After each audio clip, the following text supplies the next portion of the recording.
I wouldn't mind bringing it up, but let's talk. I think a lot of people. There's a lot of people on the Mitch Love train. Can I be honest? I know they had a great year.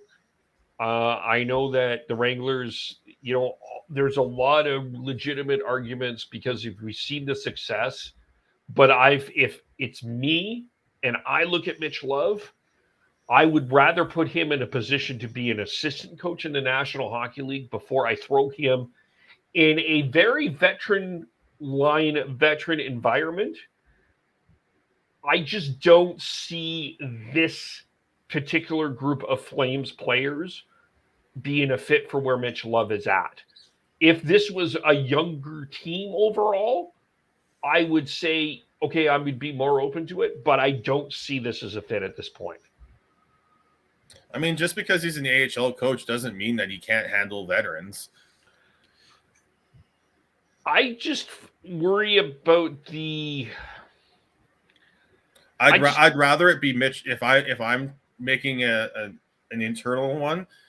I'd rather it be Mitch Love, who's already knows how to be a head coach and has been a head coach with a lot of some of these players, as opposed to doing any the assistant coaches promotions, because making that transition within the same team is a lot tougher than making the transition from AHL to NHL. I think the other guy internally, though, Sean, that people are sleeping on is Huska.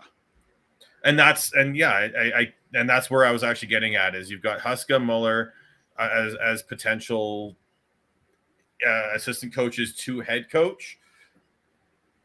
If you're going to question whether or not Mitch Love can make the jump from the AHL to the NHL, I think it's fair to say the same thing about jumping from an assistant coach, where you're most of the time you're the good guy, to the head coach, where you have to crack the whip a lot more. And I also wonder, sort of like we said with Conroy, if they don't promote Love, would you lose him? Like, is there another NHL team that might come calling, wanting him as a head coach, and are you willing to lose him? I mean, you can say that about Huska, but I think I think jumping from an assistant coach in one team to a head coach in another makes the transition easier. Yeah, and having been in the NHL for 5 years now, I think okay, he knows the game at the NHL level. I don't fundamentally disagree with what Kevin's saying. I think if, let's say that the Flames were to promote Ryan Huska and put Mitch Love in Huska's role, I could see that, as long as you've kind of got that succession plan. But sort of like we were saying with Conroy and Pascal, where you might lose one, I think if you promote Love over Huska, you could lose Huska.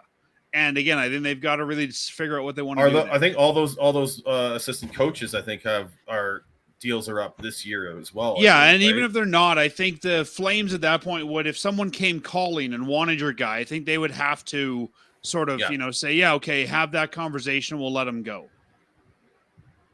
So I guess maybe is the new coach in the organization or outside of the organization? Or maybe let me reword the question. Would you prefer the coach be from inside the organization or outside of the organization? I think the Flames need to be looking outside. I think we're going to have an internal candidate taking the GM role. I think you need to go outside to really reset things, especially within the locker room. What I want and what I think might happen are two different things. If, let's assume Conroy gets the GM job. He's been around the Flames forever. He knows Huska really well. He knows Love a little bit. I think that because he's around and they've said the GM will get to pick their own coach, I could see Connie going with Huska because he's more familiar with them. I could see Pascal going with Love because Pascal's been the GM of the farm team for a while. I think Pascal, from what I understand, was also part of the big proponent of hiring Love. So I think that's going to depend on who the GM is. If it's somebody from outside, they probably don't know either candidate. So they might go with a Vigneault or someone like that because that's who they're familiar with. So I think a lot of that really depends on who the GM is. Okay, but what would you rather have happen? I would rather have, if we're going to promote internally, I'd rather have Huska. But I think at this point, you need somebody who has a little bit of NHL head coaching experience. And I think I would give a serious look to Andrew Burnett.